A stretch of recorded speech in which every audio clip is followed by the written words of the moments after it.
Hello friends, this is my first story out of many to come. In the sleepy town of Silverbrook, nestled between rolling hills and ancient trees, stood an old, charming house at the end of a quiet lane. It was the kind of place that seemed to hold 1,000 stories within its walls, each whispering through the creaks and groans of the wooden floors. This was the new home of Claire and Jack, a young couple seeking solace and a fresh start away from the bustling city. From the moment they moved in, the house felt different. Not in an overtly eerie way, but as if it held a life of its own, watching and waiting.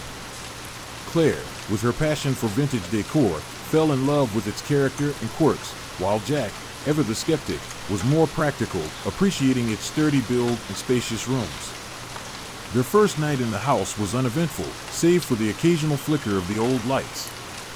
They chalked it up to faulty wiring, a minor inconvenience they could fix in due time.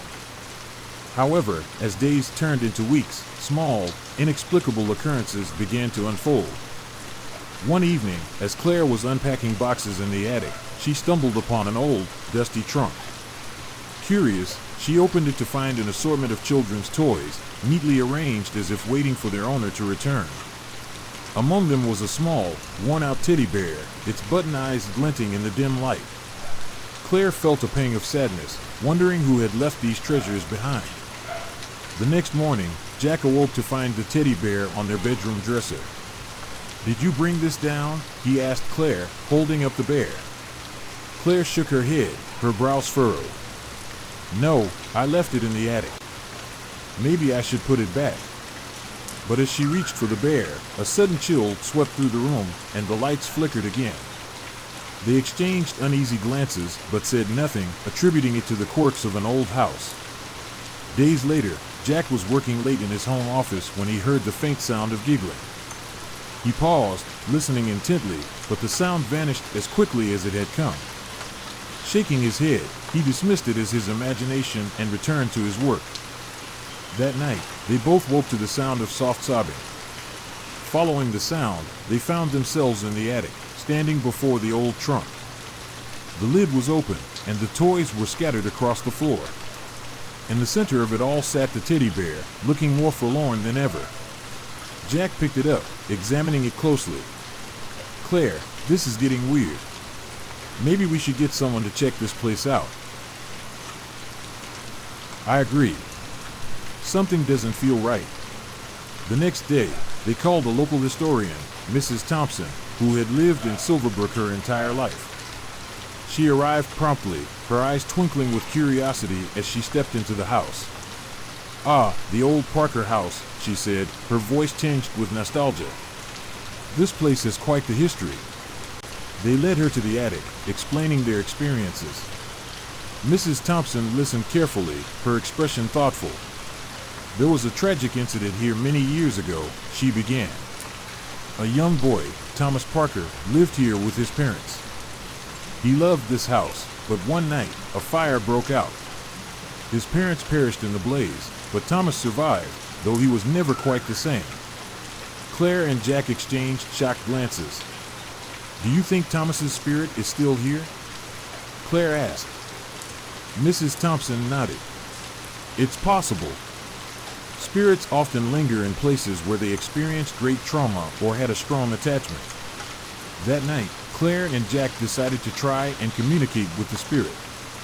They set up a small table in the living room, placing the teddy bear at the center. Holding hands, they called out to Thomas. "Thomas, if you're here, we want to help you," Claire said gently. "We mean you no harm."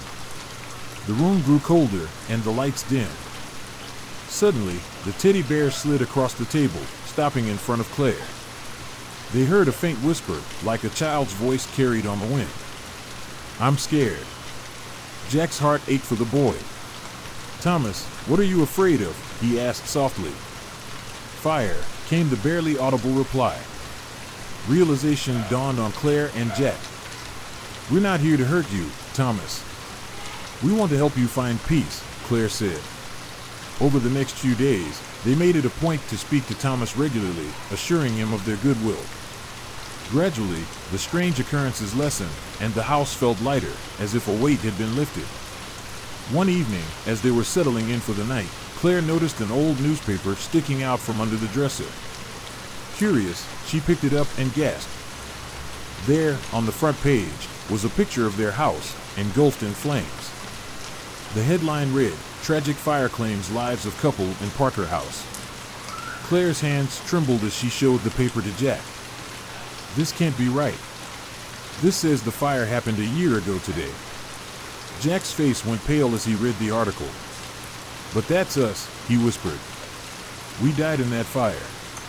As the truth sank in, they felt a presence in the room.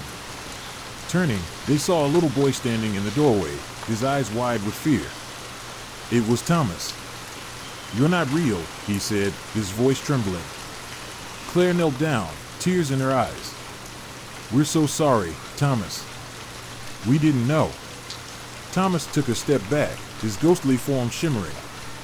"You're the ones haunting me," he whispered before disappearing into the shadows. In the days that followed, Claire and Jack accepted their fate.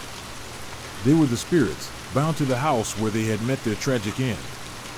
But now, they had a new purpose, to protect and watch over Thomas, the little boy who had been more afraid of them than they had ever been of him.